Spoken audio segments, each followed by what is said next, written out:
How can we trust either of you with our money when both parties got us into this global economic crisis? Well, look, I understand your frustration and your cynicism, because while you've been carrying out your responsibilities, most of the people here, you've got a family budget. If less money's coming in, you end up making cuts. Maybe you don't go out to dinner as much. Maybe you put off buying a new car. That's not what happens in Washington. And you're right, there's a lot of blame to go around. But I think it's important just to remember a little bit of history.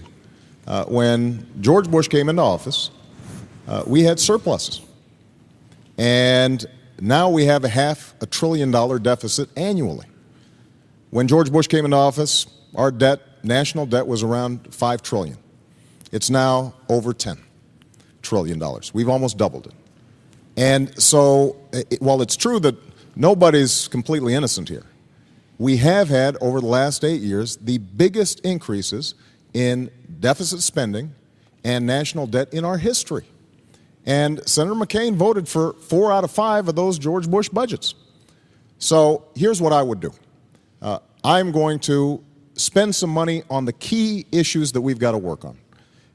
You may have seen your health care premiums go up. We've got to reform health care to help you and your budget. We are going to have to deal with energy, because we can't keep on borrowing from the Chinese and sending money to Saudi Arabia. We are mortgaging our children's future. We've got to have a different energy plan. We've got to invest in college affordability. So we're going to have to make some investments, but we've also got to make spending cuts.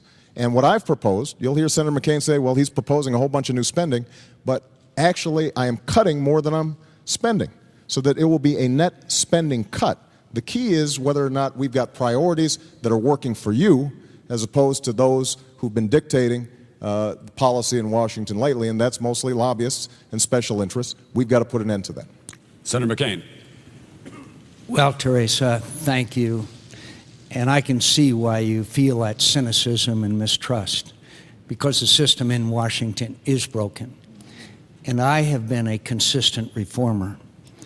I have advocated and taken on the special interest, whether they be the big money people, by reaching across the aisle and working with Senator Feingold on campaign finance reform, whether it being a variety of other issues, working with Senator Lieberman on trying to address climate change. I have a clear record of bipartisanship.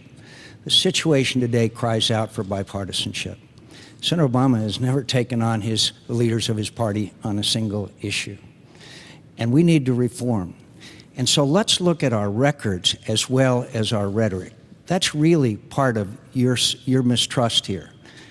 And now I suggest that maybe you go to some of these organizations that are the watchdogs of what we do, like the Citizens Against Government Waste, or the National Taxpayers Union, or these other organizations that watch us all the time. I don't expect you to watch every vote. And you know what you'll find? This is the most liberal big spending record in the United States Senate. I have fought against excessive spending and outrageous. I have fought to reduce the earmarks and eliminate them. Do you know that Senator Obama has voted for, is proposing $860 billion of new spending now? New spending. Do you know that he voted for every increase in spending that I saw come across the floor of the United States Senate while we were working to eliminate these pork barrel earmarks? He voted for nearly $1 billion in pork barrel earmark projects, including, by the way, $3 million for an overhead projector at a planetarium in Chicago, Illinois. My friends, do we need to spend that kind of money? I think you have to look at my record and you have to look at his. Then you have to look at our proposals for our economy. Not $860 billion in new spending, but for the kinds of reforms that keep people in their jobs, get middle-income Americans working again, and getting our economy moving again. You're going to be examining our proposals tonight and in the future, and energy independence is a way to do that, is one of them, and drilling offshore and nuclear power are two vital elements of that, and I've been supporting those, and I know how to fix this economy and eliminate our dependence on foreign oil and stop sending $700 billion a year overseas. Well,